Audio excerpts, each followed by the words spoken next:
You guys are not going to believe this. This is your Day X World War III update. What does Hurricane Milton have to do with World War III starting in the Middle East? Well, this hurricane and its relationship to the events unfolding between Israel and Iran is nothing short of uncanny. This is something that I did not expect and nobody could have expected. What you're seeing here is a projection of the hurricane's pathway as it gains in intensity. Right now it's a Category 5. I believe it's still a Category 5. The intensity has somewhat lessened in the past 30 minutes, but it's expected to make a direct hit. The eye of the storm is going to go right over Tampa. Well, what else is in Tampa? The home of U.S. Central Command. U.S. CENTCOM is what oversees all American and, let's face it, Israeli military operations in the Middle East. All of the support ships, the refueling vessels, the amphibious ready groups, the naval assets in the region, the missile defense, just everything, okay, is all controlled here. We are expecting 10 to 15 foot storm surges, okay? So a 10 to 15 foot storm surge, dead center, right around Central Command headquarters, is going to see that this facility, which is right here, you can see it. I don't see any big dams or levees. I mean, this runway, it's basically touching the ocean. This is a 3D view. It does not look, maybe it's like, I don't know, 20 feet or something. Like, we're in a 3D view right now. I presume these trees are maybe 30, 40 feet high. Yeah, this is at sea level, basically, which is the dumbest possible thing you could do is build this facility there. I'm sure it's there because it's the closest to the Middle East as far as the crow flies, but it's a really dumb decision because now it's about to be destroyed. It's about to be destroyed by this hurricane. Never mind just the flooding, but we're talking about the fact that this facility, I'm not sure if it has its own independent power source. I presume it's hooked up to the Miami grid, whatever sort of, the Florida grid. Pardon my voice, guys. My kids keep bringing home illnesses from school, and I keep boosting my immunity in that respect. So getting ready for the next wave, the pestilence wave of SHTF that comes.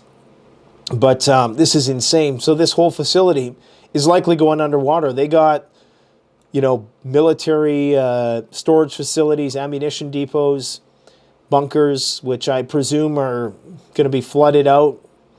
All of this is going to be underwater, possibly. It's all going to be underwater. And that's going to put a big damper in their World War III plans. I mean, talk about a coincidence. I mean, this is not only an anomaly in terms of hurricanes that move in that direction. I believe this is only the second or third one of such an intensity. It's one of the fifth biggest storms, and it's literally going to be a dead hit right on U.S. Central Command in and around circa October 7th. Now, if you're a Muslim, if you're a Shiite Muslim, you're thinking to yourself right now, holy shit, maybe this Allah guy is real, and he just did us a solid because, yeah, U.S. CENTCOM, it's about to be wiped out. Now, I'm sure they have some contingency plans, but what's likely going to happen is this place, if whatever remains of it, I presume they're going to be obligated to use it for search and rescue operations. It is going to be in the center point of all the chaos that's about to unfold there. And really, the eye of the storm is going to go right over this. I mean, that is, what a coincidence. Now, I know there's going to be some people who think the government's steering these things. Look, I'm not giving any airplay to that tinfoil hat nuttery at this point in time. The reason why these things are happening is simple. The record surface sea temperature is off the charts. That is why this went from a tropical storm to a Cat 5. If there was a Cat 6, it would be a Cat 6, but there isn't. in 24 hours, okay? We are talking about record sea surface temperatures. Right now, October 6th, the hottest the ocean has ever been, that part of the ocean has ever been at this period of time. So it really is the perfect storm. Here is the sea surface temperature for just in general, okay? Sea surface temperature anomaly, 5 degrees above centigrade, absolutely unreal. That's where we are right now, okay? So, you know, the shit's going to hit the fan, and I don't know how that's going to factor in to the Iranian situation, because it is definitely going to put a damper in the plans of the Middle East, excuse me, Israel and the United States, who are just about to get ready to start this big war with Iran. Now, in terms of that situation, this map that I'm showing you here is a map of the multi-layered air defense of Iran. Now, everyone's presuming that they're going to do an air attack, which is what Israel excels at. But as we've learned recently, they also excel at kinetic cyber attacks. Even though a lot of Iran's systems are air-gapped, and I'm going to have to presume that they have much tighter security than Hezbollah. But, I mean, if they're an offshoot of, if Hezbollah was an offshoot of the IRGC, or if they were largely informed and structured in and around the IRGC, then perhaps that incompetence extends into Iran as well. The Israelis are saying that they're going to do something never before done. In fact, both sides are saying that they're going to use new technology that's never been used before in order to stage this attack. So I think while everybody is looking at the skies, it's very likely that Israel is going to do something that nobody expects. For all we know, it could be some massive cyber attack. It could be an electromagnetic pulse, for all we know. They're going to detonate a high-altitude nuclear weapon. And I think they'll be able to justify it because, let's get real, they can act with impunity and nobody gives a shit. At the end of the day, people can go and protest in the streets, and it's all for naught, because whatever they want, they get. Now, this is a multi-layered air defense graph, so you can see that most of Iran's air defense systems are centered around their nuclear facilities, even less so than their capital, Tehran. So that's how much they care about their nuclear facilities. So, of course, as these concentric circles increase, I presume that that means it's a more capable system. Of course, they have the S-300. That's one of their main systems, defending their coastal regions with their oil and gas infrastructure, as well as their nuclear power plants. Understand, right now, there is no preconditions for peace talks from either side. That is much different from the veneer that's created in the Ukraine versus Russia conflict. Because even if you think that Zelensky's peace plan is outlandish and would never be accepted, at least he has a peace plan, okay? Netanyahu and Iran, well, maybe Iran less so, has not offered up a peace plan. So there is essentially, this thing is destined to get out of control, because we've seen, even in the case of Russia and Ukraine, where there is a potential peace negotiations, even as out of touch with the reality as they may be, at least there's that as a starting point. You don't even have that with Israel. What do they say? We need to topple the Iranian regime. So they're going to attempt to do something asymmetrical, I would presume, because quite frankly, in the past year, since October 7th, they have done, 4,000 bombing raids on Gaza. I think it's 40,000, actually. It's 4,000 or 40,000, one of those outrageous numbers. That is in an in an area that they totally control, every nook and cranny, okay? And they can just take their planes off, and 5 kilometers later, they're right over this territory. There's no air defense, nothing. Now they're going to have to fly through these multi-layers of air defense. They're going to have to refuel their planes. They're going to have to not get shot down when they're on the way back, because Iran does have some air capabilities that they would use for defense, like their F-14s, possibly Su-35s, and of course their surface-to-air missiles. Geez, I'm really losing my voice. These kids brought home a nasty one, but I'm trying to get through this, my friends. So this means that they're going to have a really hard time unless they can pull some rabbit out of the hat like they did with the pager strike, which I would not put it past them that they don't have a similar technology in the hands of Iranian officials at this point in time. And judging by the incompetence of the upper echelons of Hezbollah, if they're the ones who are being instructed by the IRGC, then you never know. So right now, just to tie things together, this is actually a really detailed map. If you want to know where potential targets are going to be, this is Ian Ellis Jones X, iejmedia.com. All credit to them. They've put together this excellent infographic that gives you detailed information about the nuclear facilities, oil and gas facilities, as well as the military bases, the missile bases, radar facilities. And this, it's very likely that if there is attack, it's going to target one of these places. Now, according to the New York Times, the attack is imminent. According to the Wall Street Journal, the attack is imminent.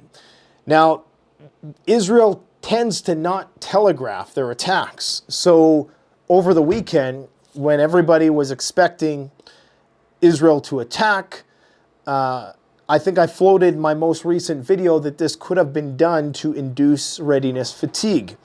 The same thing that the Iranians did to the Israelis. They made them wait 2 months.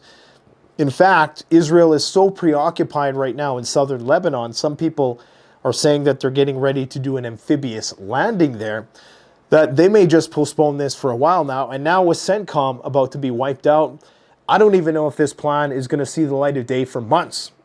So it's quite possible that this could get postponed unless Netanyahu starts slipping in the polls and losing the favor of his constituents.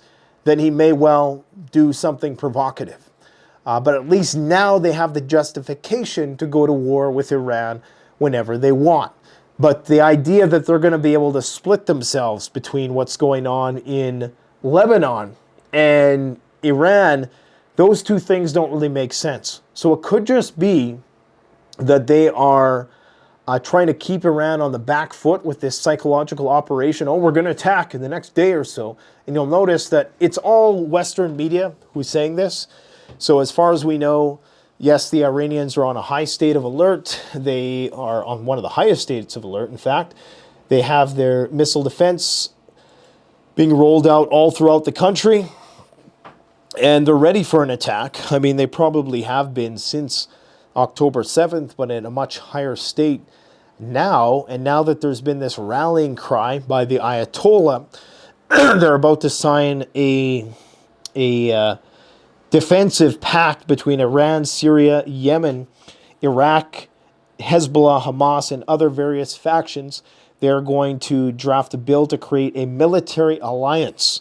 Now, you'd think that this would be something you would do beforehand. So what this is going to mean, it's going to be like an Article 5 for the axis of resistance. So what that's going to mean is that when one side gets attacked, it's going to obligate Iran to come to the rescue. And that's when you really do have a full-scale regional war. And if they're as judicious and jurisprudent as the Russians, then maybe this is the box they have to check before they go through with this. But this war is inevitable because, like I said, interestingly, there are no preconditions right now. There are no peace terms, nothing. It's just both sides want to destroy each other. So it's just a matter of time. The clock's ticking.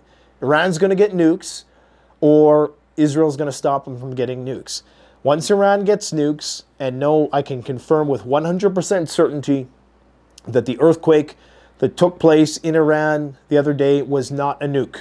Okay, it's confirmed by experts in the field. In fact, Stephen Harris, the guy who wrote the book Nuclear War, or the adjunct author of Nuclear War Survival Skills, texted me today and he said, yeah, you're right, this was not a nuclear test. So they haven't done a nuclear test yet.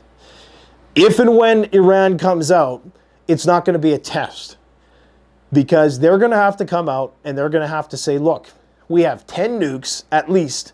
They need 10 nukes. We have the delivery platform. And when they do a test, it has to be successful. Because if it isn't, that is going to be, it's going to be a blitzkrieg offensive by Israel and the United States to try to take out the leadership and just cause chaos throughout Iran. And they're not going to stop. And so Israel right now needs to deal with Lebanon, which they're really only in the nascent phase of that conflict. They're just getting ready to do an amphibious assault in the southern coastline, something that might not be happening for a couple weeks now that CENTCOM is going under, because of course they need the WASP amphibious readiness group that's in that region in order to help facilitate all this. They're relying on U.S. intelligence, U.S. missile defense, and probably the U.S. military is deeply embedded in the actual land invasion campaign. There's also numerous countries who said that they're going to partake in the assault on Israel. Now get a load of this. This is the Russians putting their mobile nuclear platforms on combat duty. Okay, are you following me? This is not normal. They just changed their nuclear doctrine. They pulled the U.S. ambassador. Now, they're saying that they're going to appoint a new ambassador, but they haven't done that yet.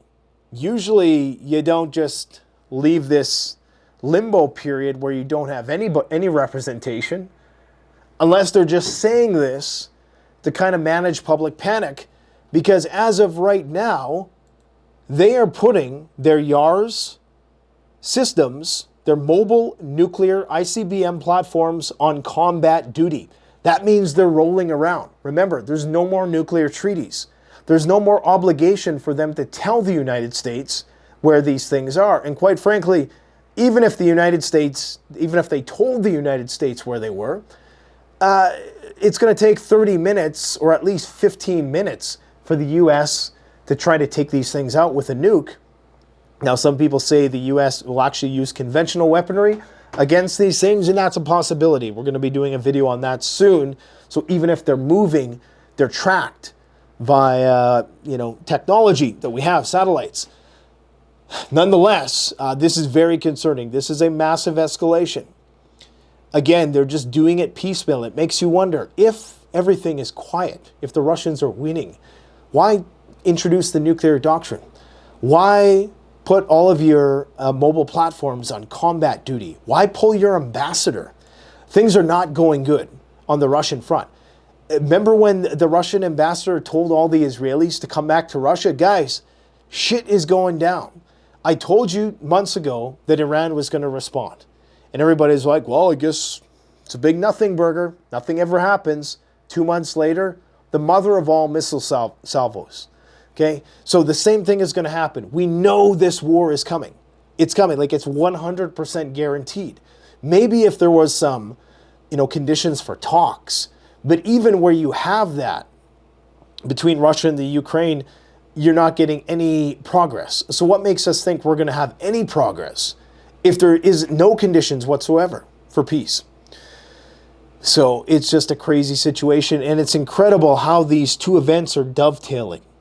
So this is people who are evacuating. If you're sticking around this place and you've seen what the government response to Hurricane Helene is, and you're not a prepper who's prepared to ride it out, and you don't have some higher, more prominent part of the topography where you can hopefully escape the worst of the flooding, then you're likely going to be waiting 6 weeks for a government airlift out of there. Let's be brutally honest. This is a place with a metro population of 3 million, very inaccessible. what is it called? Is this the Everglades? I don't know much about Florida, but you can see like the topography. There's all these, it's basically at sea level. So there's few corridors that transit one part of the peninsula to the other. So it's going to be a cluster, you know what? And a lot of people are going to get stranded, man. I mean, this whole place could literally be underwater. Tampa could be destroyed. And that is going to have massive implications for the U.S. to conduct their operations. Wow, how these disasters are coming together. It's like it's out of a movie or something, man. Incredible. We anticipate significant storm surge and intense wind moving into the area as the storm impacts our community. The time to leave is now. This is the Hillsborough County Sheriff's Office. Mandatory evacuations have been ordered for your area. Please leave now. We anticipate significant. Well, it's getting real. So this guy is having a good laugh. I hope he's a prepper, and I hope he's ready to ride out 4, 6, maybe 8 weeks. Who knows? I thank God you guys don't have winter down there. But I mean, this could alter the landscape of the coastline. It probably will. So it's no laughing matter. I've never had to live through a hurricane. That's why I live in the equivalent of the Midwest up here in the prairies, high above sea level, where nothing happens. So yeah, up to 15-foot storm surge. Incredible. Absolutely incredible. People are preparing, getting some rice. Looks like the stores are pretty full. Some plywood, some steel shutters, some 2x4s, some gasoline. I think it's a little too late. Look, I get the weather's nice. I get that, it's just a beautiful place to live, but you know that this shit's going to happen there. I mean, if there's ever a place to be a practical prepper, it's Florida, of all places. Come on. What else do we have to talk about? So I talked about Iran and Israel both issuing threats. Now, this is what's really interesting. Amos Yadin, the former head of Israel's IDF military intelligence and one of the pilots who took out Iraq's Osirak nuclear reactor in June 1981, has told CNN today that the attack on Iran will be something that has never been seen in the Middle East. What the hell could they possibly mean by that? We've seen a cyber attack, so I guess we can rule that out, if what they're saying is true. For all we know, this could just be deterrent bluster.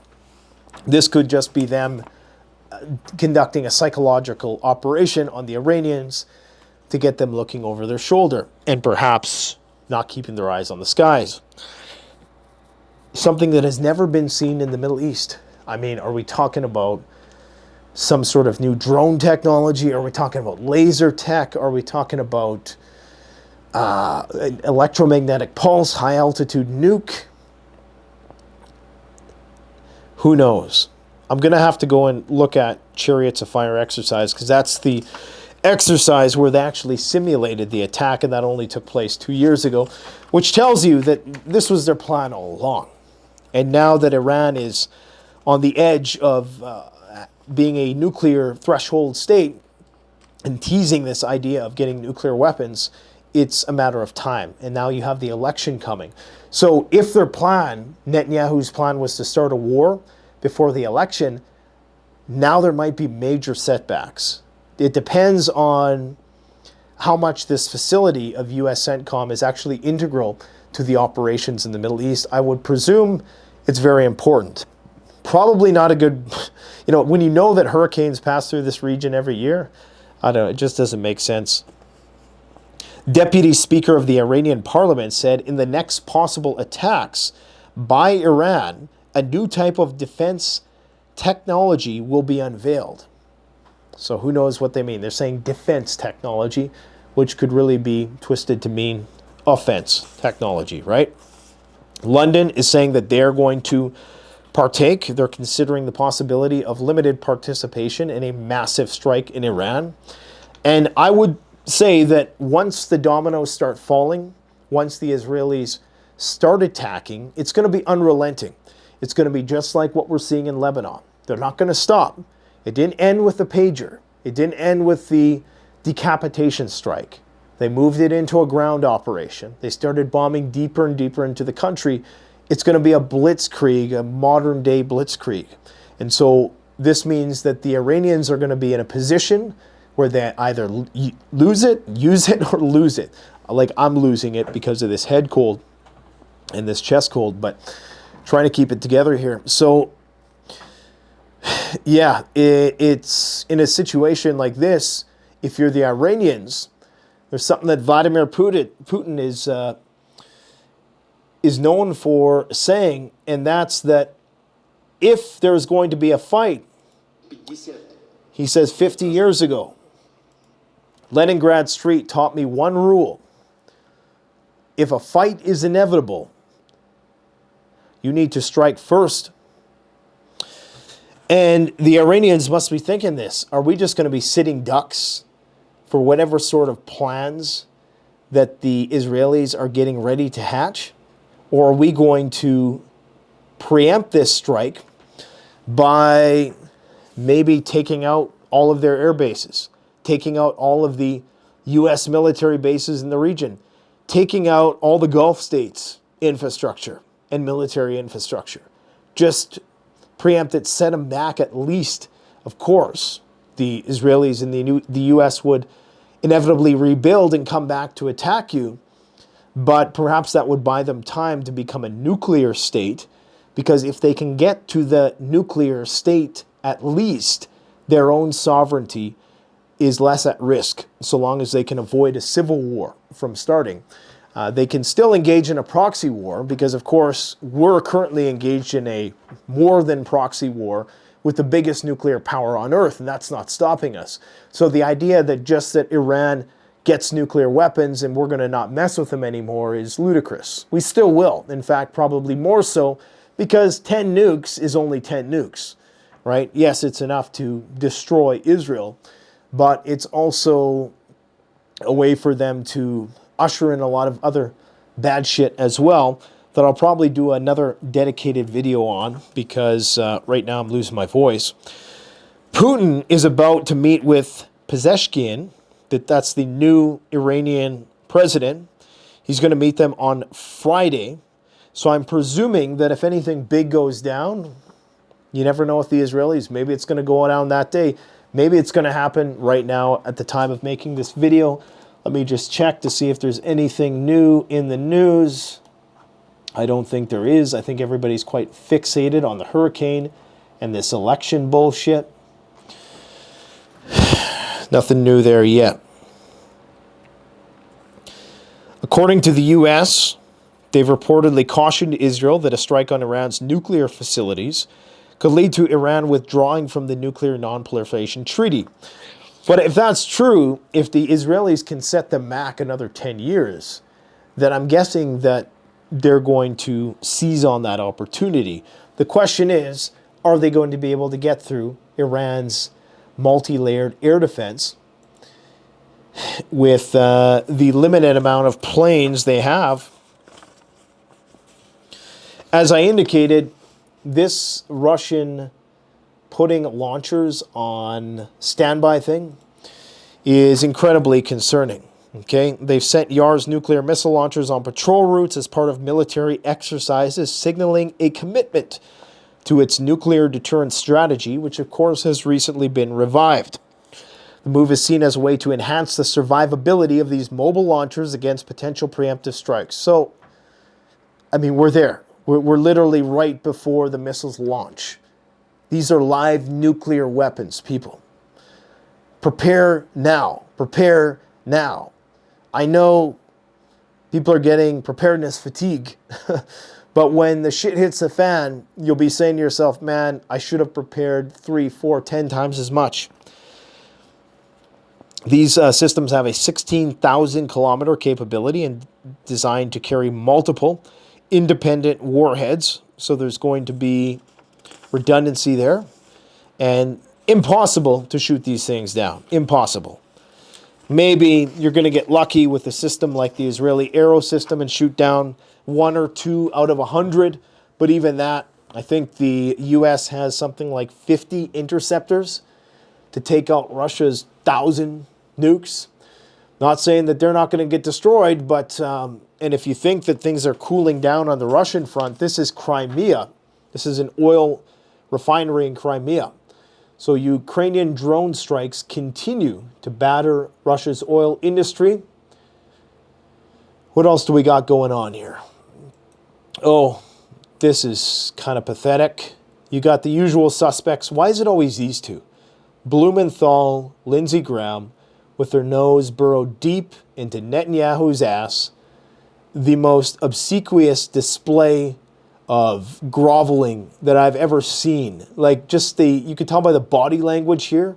Like, this guy is supposed to be the one giving this guy money.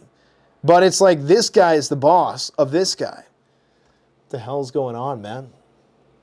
Oh, and I'm going to give a shout out to CP Jr., who won gold in this weekend's Brazilian Jiu-Jitsu tournament. Dad's super proud of you, buddy. So keep up the good work. Perseverance is everything. And you know what was really awesome? When he won, he was not overly proud. He was like, the guy, I think, was having a bit of a bad day, and he was kind of downplaying it.